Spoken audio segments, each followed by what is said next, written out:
আসসালামু আলাইকুম ভিউয়ার্স, স্বাগত জানাচ্ছি আমার YouTube channel burning issues with রবিনে। এই যে ছবিটা দেখতে পাচ্ছেন, এটা কোনো প্রকৃতির খেয়াল নয়, প্রাকৃতিক কোনো দুর্যোগ নয়। ইরান ইসরায়েল যুদ্ধের ষষ্ঠ দিনে ইসরায়েলের আকাশে দেখা গেল এই ছবি। অর্থাৎ ইরান তার শক্তিশালী মিসাইল হামলার ষষ্ঠ পর্যায়ে এসে এই মিসাইল ব্যবহার করেছে। এর আগে ইসরায়েলের আকাশে বেশ কিছু মিসাইল হামলা করেছিল ইরান, কিন্তু এবারই প্রথম এই মিসাইল হামলা করলো ইরান। এই মিসাইলের নাম হচ্ছে সেরজিলের আক্রমণে ইসরায়েলের আকাশে দেখা গেল অদ্ভুত এক ছবি। হ্যাঁ বন্ধুরা, যা দেখতে পাচ্ছেন আপনারা, এই ছবি দেখা গেল ইসরায়েলের আকাশে। এই মিসাইলকে থামাতে পারে না কোনো আকাশ প্রতিরক্ষা ব্যবস্থা, হোক সেটা আয়রন ডোম, হোক সেটা থার্ড অথবা অ্যারো প্রযুক্তি। কোনো প্রযুক্তি দিয়েই ইরানের এই মিসাইলকে থামাতে পারছে না দখলদার ইসরায়েলি বাহিনী। সেরজিল একটি মধ্যম পাল্লার ব্যালিস্টিক মিসাইল।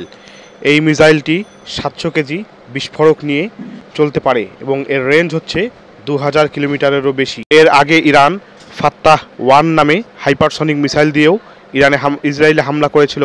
সেই হামলায়ও ব্যাপক ক্ষয়ক্ষতি হয়েছে দখলদার দেশটির। এছাড়াও ইরানের হাতে থাকা খোররাম শাহর নামের আরেকটি মিসাইল প্রস্তুত করছে ইসরায়েলে আক্রমণের জন্য।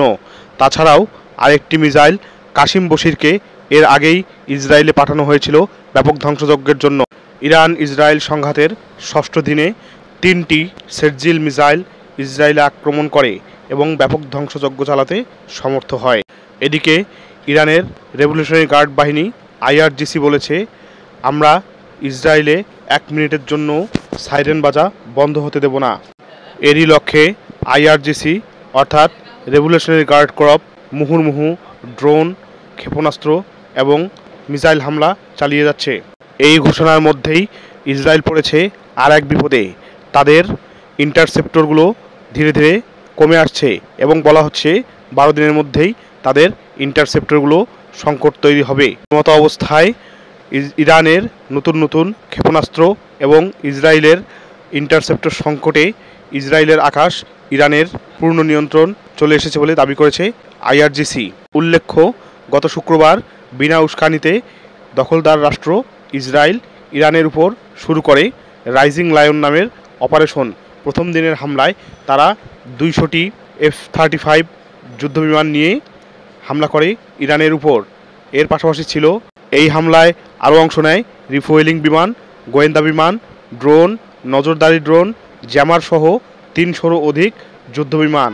এতে ব্যাপক ক্ষয়ক্ষতির মুখে পড়ে ইরান, কিন্তু কয়েক মিনিটের মধ্যেই ইরান এর পাল্টা উত্তর দেওয়া শুরু করে এবং অপারেশন ট্রু প্রমিস 3 শুরু করে দেয়। প্রাথমিক অবস্থায় ইরান ইসরায়েলের আকাশ প্রতিরক্ষা ব্যবস্থাগুলোকে টেস্ট করার জন্য বহু ধরনের মিসাইল পাঠায় এবং যুদ্ধের ষষ্ঠ দিনে এসে তারা এখন সেরজিল মিসাইল দিয়ে হামলা করছে। ইরানের ভান্ডারে আরও অনেক ভয়ঙ্কর অস্ত্র আছে বলে ইরান জানিয়েছে, যেটা যুদ্ধের বিভিন্ন পর্যায়ে আয়াতুল্লাহ খামেনির নির্দেশে আস্তে আস্তে বাইরে আনা হবে। এই যদি হয় অবস্থা, তাহলে ইরানের মিসাইল ইসরায়েলকে ধ্বংস করার জন্য খুব একটা সময় নেবে না বলে বিশ্লেষকরা মনে করছেন। বন্ধুরা, কেমন লাগলো আমার আজকের প্রতিবেদন? আমার আজকের প্রতিবেদনটি ভালো লাগলে লাইক ও শেয়ার করবেন, বন্ধুদের মাঝে ছড়িয়ে দিবেন এবং চ্যানেলটি অবশ্যই সাবস্ক্রাইব করবেন। আল্লাহ হাফেজ।